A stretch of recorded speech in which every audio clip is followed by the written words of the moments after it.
bugs, the glitches, as that intro clip just showed all of you. It's been commonplace in Battlefield 4 over the past, 6 months the game's been out, so I wanted to make this video addressing some of the new features that came out in the latest patch, and my thoughts towards the Naval Strike DLC. So I have here open a recent blog post that DICE recently posted upon their website, addressing netcode in Battlefield 4.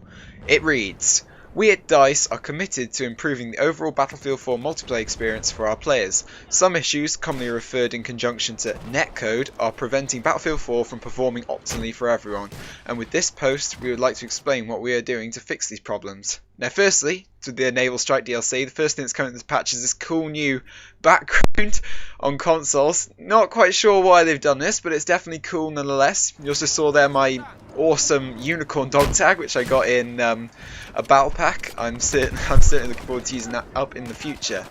Back to the netcode though. We are fixing commonly nicknamed netcode issues, problems ranging between faulty networking, latency compensation, and glitches in gameplay simulation itself. It's one of the top priorities at DICE. Basically, that means, in case you haven't played Battlefield 4, if you have an incredibly high ping, you are more likely to be shot behind corners. Like, you could go behind cover and then someone could shoot you plain square in the back because they're on their screen, because they have a lower ping, they have a better connection to the server, and it means that basically you're going to get shot. On their screen you're not behind the rock or the piece of cover that you were behind, and even though on your screen they are, the server doesn't know what to do, and it basically goes to the middle ground, and it means that you're shot behind corners. Back to the post, it says, "We are working on fixing glitches in your immediate interactions with the game world, the way you move and shoot, the feedback when you're hit, and when other player actions are shown on your screen. The game soon receives updates and all other netcode stuff." Personally, having played a good few hours in the new patch, I haven't noticed too much of a difference. I mean, there's been a slight reduce, like you see here. I was clearly behind the rock there, and I got shot behind there because I have terrible internet, which means my ping is incredibly high, and which meant that guy was able to shoot me from across the map with the M98B. Even though it was a headshot, it was still clearly behind a corner, and so it was kind of it was a frustrating death, put it that way. I think I raged quite a lot after that death, and it's kind of ironic because that's what I'm doing the video about. As with weapon balance and other stuff like that, apparently the revolvers have had the delay when the shoot reduced.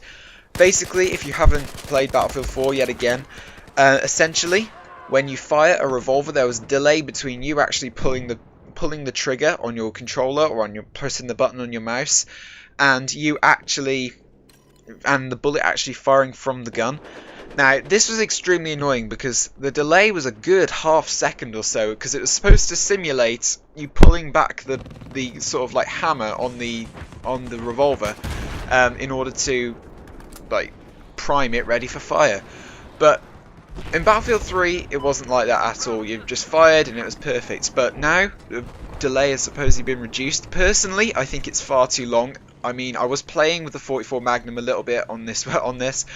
I still haven't noticed any difference, to be honest. It's still really buggy and stuff like that. It's still,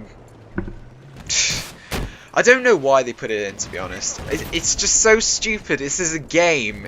We don't want to simulate realism. I know Battlefield's always been known for being realistic and stuff like that, but there comes a point where realism and game mechanics start to cross over, and it starts to blur the lines between realistic and fun, which really annoys me in a way. I don't know why developers do this. I mean, DICE have always supposedly gone for perceived realism, where it looks realistic, it feels realistic, but they still add enough mechanics in there, like suppression. There is no way, if you were getting nervous in a firefight, that all of a sudden your vision would start to go all blurry. It looked like Vaseline came over your screen. I mean, don't get me wrong, it's a lot better on Battlefield 4 now. I mean, it's more sort of tunnel vision sort of effect, but there's no way that would even happen in real life. You would most likely like take cover until either someone else took him out, or you summoned up the courage to poke your head out and fire back. I mean, I'm no soldier, so I can't know for sure,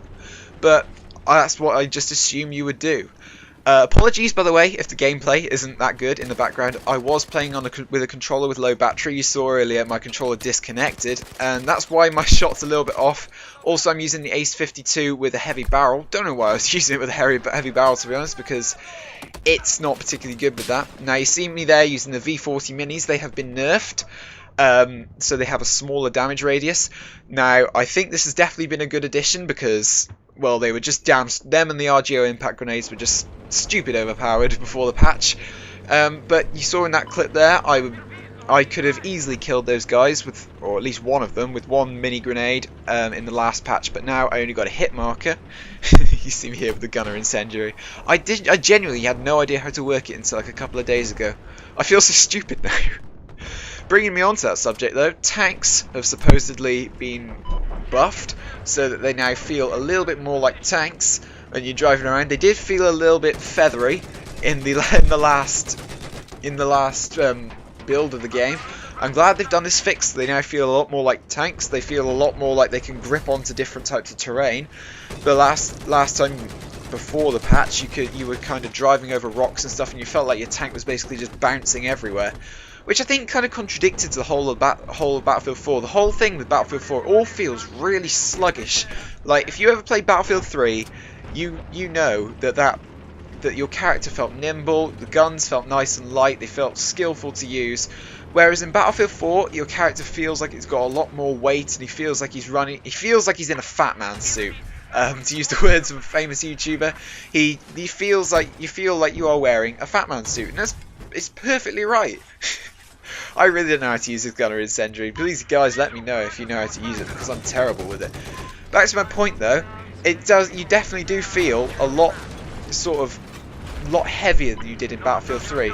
So I never really got why the tanks felt so heavy, light even, when you were actually driving. So now they've made this change, it does kind of fit in. Personally, I don't agree with it. I thought the whole Battlefield 3 feel was a lot better compared to what it is in Battlefield 4.